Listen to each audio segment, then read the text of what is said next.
मौनी अमावस्या को क्यों की जाती है भगवान श्री हरि विष्णु की और पीपल की पूजा? चलिए जानते हैं इसके बारे में। माघ मास के कृष्ण पक्ष की अमावस्या तिथि को मौनी अमावस्या होती है। मौनी अमावस्या को माघी अमावस्या भी कहते हैं। इसमें स्नान करने से सभी पाप मिट जाते हैं, निरोगी काया प्राप्त होती है और मृत्यु के बाद मोक्ष की प्राप्ति होती है। पौराणिक कथा के अनुसार कांचीपुरी में एक ब्राह्मण निवास करता था।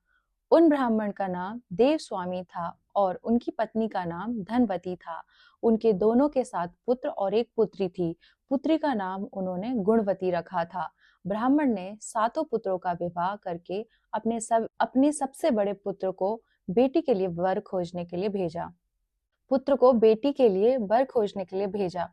उस समय एक पंडित ने पुत्री गुणवती की जन्म कुंडली देखकर बताया कि सप्तपदी होते होते ये कन्या विधवा हो जाएगी।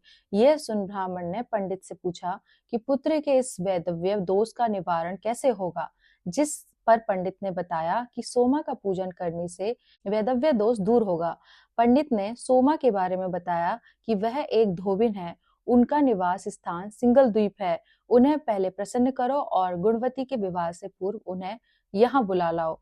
ब्राह्मण देव स्वामी का सबसे छोटा लड़का बहन को अपने साथ लेकर सिंगल द्वीप जाने के लिए सागर तट पर चला गया।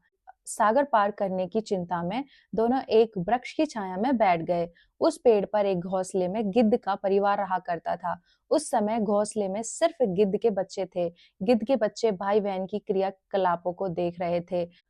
सायंकाल के समय उन गिद्धों के बच्चों की माँ आई तो उन्होंने भोजन किया।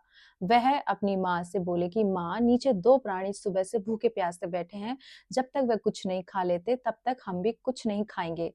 बच्चों की बात सुन दया और ममता से बसीभूत गिद्ध माता उनके पास आई और बोली, मैंने आपकी इच्छाओं को जान लिया है। इस वन में जो भी फल फूल कंद मूल मिलेगा मैं ले आती हूँ। आप भोजन कर लीजिए।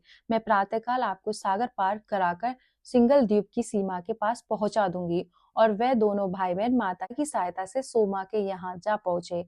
वे नित्य प्रातः उठकर सोमा का घर झाड़ कर लीप देते थे। एक दिन सोमा ने अपनी बहुओं से पूछा कि हमारे घर कौन बुहारता है, कौन लीपता और पोतता है। सास के पूछे जाने पर बहुओं ने कहा कि हमारे सिवाय कौन बाहर से इस काम को करने आएगा। लेकिन सोमा को उनकी बातों पर विश्वास नहीं हुआ। एक दिन इस रहस्य को जानने के लिए वह सारी रात जागी और सब कुछ प्रत्यक्ष देखकर जान गई। इस दौरान सोमा का उन भाई बहन से वार्तालाप हुआ। भाई ने सोमा को बहन संबंधी सारी बात बता दी। सोमा ने दोनों भाई बहनों को श्रम साधना और सेवा से प्रसन्न होकर उचित समय पर उनके घर पहुंचने का वचन देकर कन्या के वैधव्य दोष निवारण का आश्वासन दे दिया। मगर भाई ने उससे अपने साथ चलने का आग्रह किया। आग्रह करने पर सोमा उनके साथ चल दी।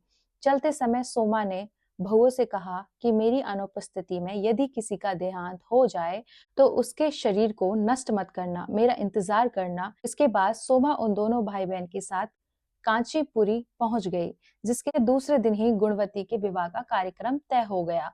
सप्तपदी होते ही उसका पति मर गया तो सोमा ने तुरंत अपने संचित पुण्यों का फल गुणवती को प्रदान कर दिया।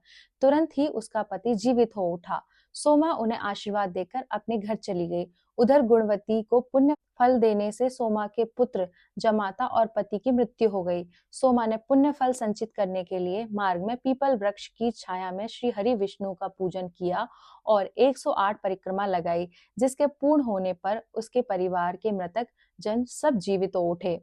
तो फिर चलिए जानते हैं मौनी अमावस्या के स्नान का शुभ मुहूर्त क्या है। मौनी अमावस्या के दिन स्नान और दान का विशेष महत्व है। इस दिन सुबह 5:25 पर शुरू होगा और 6:19 पर खत्म होगा। इस दौरान स्नान और दान का अत्यंत शुभ माना गया है। अगर हम मुहूर्त में स्नान या दान संभव न हो तो सूर्य उदय से सूर्यास्त तक भी यह किया जा सकता है। यह स्नान व्यक्ति को धर्म अर्थ काम मोक्ष की प्राप्ति कराने में सहायक होता है।